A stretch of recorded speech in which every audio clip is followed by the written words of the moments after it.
네, 오늘 2025년 7월 8일입니다. 새벽 기도회 잠언 22장 14절에서 17절까지 말씀으로 귀를 기울여 라는 제목으로 잠시 은혜를 나누겠습니다. 오늘 하루를 허락하신 하나님께 감사와 영광을 돌립니다. 하나님의 은혜가 오늘 하루도 가득하기를 바랍니다. 매우 덥습니다. 건강 유의하시기를 바랍니다. 전국적으로도 더위로 인해 큰 사고가 나지 않았으면 좋겠습니다. 현장 일 하시는 분들 또 외출하실 때에 조심하시기를 바랍니다. 오늘 하루도 그 크신 하나님의 사랑을 묵상하는 오늘 하루가 되길 바라고 그 주님의 은혜 생각하며 승리하시기를 바라고 우리가 가늠할 수 없는 넓고 크신 은혜를 바라보시며 주님과 동행하시기를 바랍니다. 오늘도 하나님의 말씀에 귀 기울이실 수 있기를 간절히 바랍니다. 우리 한 절씩 보겠습니다. 14절입니다. 음녀의 입은 깊은 함정이라 여호와의 노를 당한 자는 거기 빠지리라 했습니다. 여기에서 이제 여호와의 노, 여호와의 진노지요. 여호와의 진노를 당한 자는 깊은 함정에 빠진다라는 것입니다. 여호와의 진노를 당한 자는 깊은 함정에 빠지는데 음녀의 입, 여기에서 입이라 하면 음녀가 하는 말이지요. 음녀가 하는 말의 선포, 음녀가 하는 말에 빠지는 사람이 그 함정에 빠진다는 것입니다. 여기에서 음녀라고 하면 이국적인 여인, 이방인이라고 직역할 수 있는데 약간 성적인 관계를 요구하는 여인들을 말을 합니다. 그런 여인의 말에 유혹을 당하면 큰 위험에 빠진다. 그런 유혹에 빠지면 유혹을 당하면 깊은 함정에 여호와의 진노를 당한다라는 것입니다.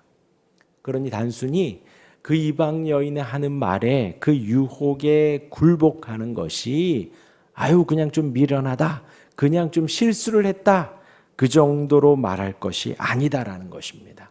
하나님의 진노를 맞이할 거라는 거예요. 하나님께서 화를 내시고 하나님께서 지옥에 보낼 만큼의 어마어마한 죄라는 것이지요. 그렇게 경고하는 것입니다. 경고하는 거예요.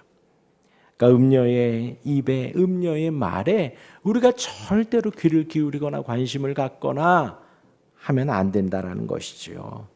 조금 더 풀어 말하면 이 시대에 배우자가 아닌 다른 이성과 친밀하게 지내는 것을 아주 지극히 조심해야 합니다. 조심해야 합니다. 바람핀다 그러지요. 불륜이라 그러지요. 요즘 드라마 영화에 너무 많이 나오는데 너무 평범하게 나오고 그러한데 그러면 안 된다는 거예요. 여호와께서 진노하신다라는 것입니다. 그렇게 이국적 여인, 이방 여인이 유혹하고 그런 유혹에 빠지고 그렇게 되면 그것은 함정이 되고 여호와의 노를 당하는 그런 일에 된다라는 것입니다.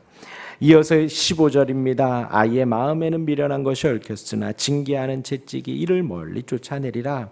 여기에서 징계하는 채찍이라는 말은 아이를 훈계하는 것이라고 우리가 알 수 있겠지요. 그런데 이제 이 훈계가 징계하는 채찍 하니까 그냥 막 때리라는 것이 아닙니다. 그냥 막 폭력을 써도 된다라는 것이 아니라 합법적인, 지금 이 시대에 우리가 합법적으로 벌칙을 할 수 있는 그 모든 것에 한해서 잘못을 엄히 다스리라는 것입니다. 그리야 할 때에 아이가 미련한 것을 멀리할 수 있습니다. 그냥 단순히 구타하고 매로 때리고 야구방망이 당구채 허리띠 그런 걸로 마구잡이로 때려라, 그 이야기를 하는 것이 아닙니다. 이제 이 말씀에 조금 더 나아가서 우리 또한도, 믿는 우리 어른들 또한도 하나님께서 징계하는 채찍을 드신다라는 거죠. 근데 징계하는 채찍이 무엇이냐 그러면 우리를 회개시키기 위해서 여러 가지 환난과 여러 가지 징벌과 역경과 고통을 허락하신다는 거죠. 마음에 고통을 허락하신다는 것입니다. 그리할 때에 우리가 미련한 것을 조금씩 버릴 수 있다라는 것이지요. 그러니까 아이의 마음에는 미련한 것이 얽혔습니다. 우리도 마찬가지죠. 아이뿐이겠습니까? 아이들이 얼마나 지혜로운데요. 얼마나 영특한데요. 아이들이요. 자기들끼리 싸워도요, 그 다음날 바로 화해하고 놀아요. 어른들은요, 싸우면 한 달 가고 2달 가고 1년 가고 2년 가고 하잖아요. 어른보다도 아이들이 훨씬 나을 때가 많습니다. 중요한 것은 아이의 마음에 있는 미련함을 우리가 여러 가지 징계의 채찍으로 멀리 해야 한다는 것이지요. 단순히 매를 드는 것을 넘어서서 여러 가지 훈계의 방법으로 그리할 수 있다.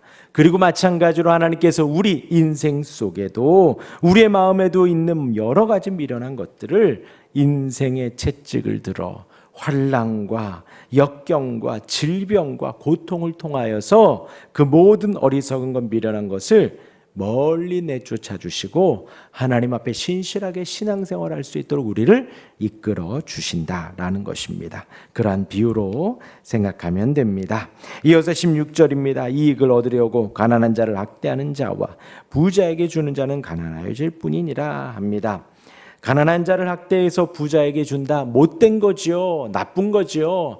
가난한 자는요, 힘이 없고 연약한 사람입니다. 그 사람에게서 더 빼앗아서 있는 사람에게 준다, 나쁜 겁니다. 정의도 아니고 바른 모습도 아니지요. 자신의 이익을 위해서 그러는 거예요. 부자에게 왜 줘요? 부자는 힘을 가졌거든요. 권력을 가졌거든요. 그 앞에 아첨하는 것입니다. 아부하는 거예요.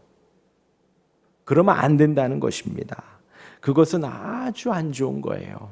심지어 그냥 자기 가진 것을 주는 게 아니라 가난한 자에게서 빼앗아서 부자에게 아첨하기 위하여 준다. 그것은 자신의 개인적인 이익만을 챙기는 아주 나쁜 행동입니다. 그것은 심판받아 마땅합니다. 심판받아. 어떠해야 된다고요? 가난하여질 뿐이니라. 하나님의 심판입니다. 하나님의 심판. 나쁘고 못된 거예요. 마지막 17절입니다. 너는 귀를 기울여 지혜 있는 자의 말씀을 들으며 내 지식에 마음을 둘지어다 했습니다. 오늘의 말씀을 쭉 보면요, 14절에 음녀의 입, 그것을 멀리 하고요, 또 징계하는 채찍, 하나님께서 우리의 인생에 주시는 그 채찍을 온전히 감내하고 우리 또한도 그렇게 채찍을 주고, 또 가난한 자는요 빼앗는 게 아니라 구제해야죠. 그것이 바로 우리가 귀를 기울이는 것입니다. 하나님의 말씀을 날마다 보고 듣는 것만으로 끝이 아니라 우리의 일상에 있어서 귀를 기울여 주의 음성이 무엇인가? 주의 음성은 들리지 않아요. 절대로요. 누구야 이렇게 해라 그런 말씀 안 들립니다. 다만 오늘 읽은 이 말씀들이 우리로 하여금 주의 음성 속에 걸음걸음 경건히 살게 해주신다는 거예요. 오늘 하루 일상을 살아가며 음녀의 입술, 그런 이방인들의 다만 어떤 성적인 것뿐이겠습니까? 탐욕과 여러 가지 주를 등지게 하는 많은 유혹의 입술을 우리가 등지고 멀리하고, 우리 안에 있는 미련한 것을 인생의 채찍 속에서 주님께서 허락하심 속에 조금씩 또 멀리하는 것, 그것이 주의 음성에 귀를 기울이는 거죠. 지혜로운 자의 말씀에 우리가 마음을 여는 것입니다. 가난한 자를 보면요, 학대하고 더 빼앗을 것이 아니라 도와주어야지요. 도와주고 구제하고 격려하고 섬겨주는 것이 믿는 자들, 우리의 사람의 도리가 되어집니다. 그 모든 것을 우리가 종합해 볼 때 너는 귀를 기울여라. 지혜 있는 자의 말씀에 귀를 기울여라. 하나님의 말씀에, 지금 하나님께서 말씀하신 이 말씀을 우리 마음 깊이 두고 우리가 매일매일 이것이 주의 음성이군요, 주의 말씀이군요, 아멘하며 살아가는 것이지요. 그것이 바로 하나님의 말씀에 우리가 귀를 기울이고 하나님의 지식의 말씀에 나의 마음을 두는 것입니다. 겸손하는 거예요. 내 마음을 여는 것입니다. 주의 말씀 앞에 아멘하는 거죠. 어제도 말씀드렸습니다. 듣다라는 것이 그냥 단순히 이렇게 소리를 듣는 거, 차 소리 들리는구나, 새 소리 들리는구나가 아니라 말씀을 우리가 듣고 수긍하는 거예요. 동의하는 겁니다. 맞네요. 그 말이 맞네요. 동의하고, 내가 잘못 생각했네요. 멀리하고, 주의 말씀이 맞습니다. 마음을 열고 아멘하고 순종하는 것까지가 듣는다라니까요. 너는 귀를 기울여 지혜 있는 자의 말씀을 들으며 그 말씀을 듣고 수긍하고 아멘하고 순종하는 것까지 내 지식의 마음을 둘지어다. 내 마음을 항상 여는 것입니다. 그것이 복이에요. 그것이 오늘 하루도 주의 뜻대로 사는 것이고 주와 동행하는 것입니다. 그것이 진정 성도의 삶입니다. 오늘 하루도 그리 살아가는 우리 모두가 되시기를 주님의 이름으로 축원합니다. 아멘. 기도하겠습니다.